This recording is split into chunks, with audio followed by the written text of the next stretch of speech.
Hey everybody, Ben Rod here, and today we're going to talk about centerpin fishing for beginners.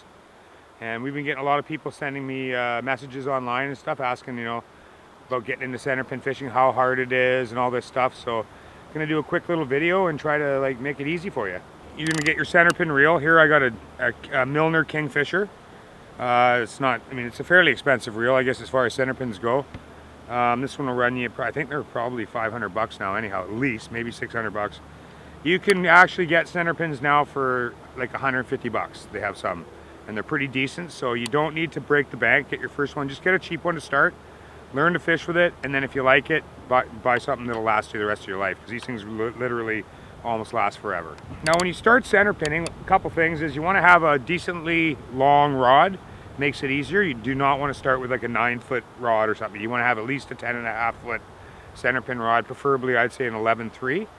And start off, you pick up a rod for 150 bucks. That's all you need. Nice centerpin rod, fairly cheap reel, and just go at her. For mainline, when you're learning, I would start with like no less than 15, no more than 20. So I would just use 15 or 20 pound mainline. Just use some monofilament mainline.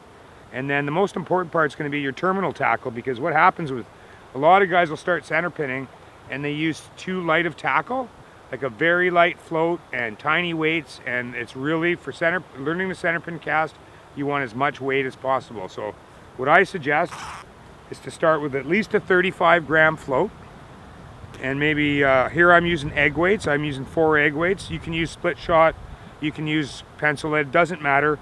You just want your weight to be weighted to your float. So here I have 4 1/4-ounce egg weights, and that's plenty of weight, and it'll help you a lot learning the cast, because once I show you the technique, you'll understand why. When you first start out, you're going to want to pick your favorite side that you like to swing on. So if I'm going to be fishing out to water like that, instead of standing straight at it to cast, I turn my body to the side. And what happens then is that allows you to start the line. Starts the line moving behind you, and then as you cast out, you just sweep it out there. And I actually, before I cast, I start to let line off the reel to get the momentum going. So I start it, and my hand always stays on the rim slightly when I'm casting. Having that weight's going to allow the reel to start to spin when you let your hand off, and you start it dropping behind you, and then you just swing it out there.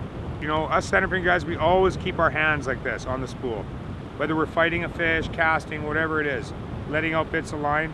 And that's the great thing about the centerpin too, is you can let just enough line out to get the perfect drift, whereas if you had a level wind, you would open it and it would let out line, and you'd use your thumb to control it. Similar, but not quite as good as this, and it's far superior to a spinning reel for float fishing. And back east they call these float reels, in BC we call them centerpins. Either way, it's really made for float fishing. As you get better with it, there is other casts you can do, and maybe down the road I'll do some demonstrations of like the Wallace cast or side cast. But for now, you just want to work on that, letting it drop, swing it out.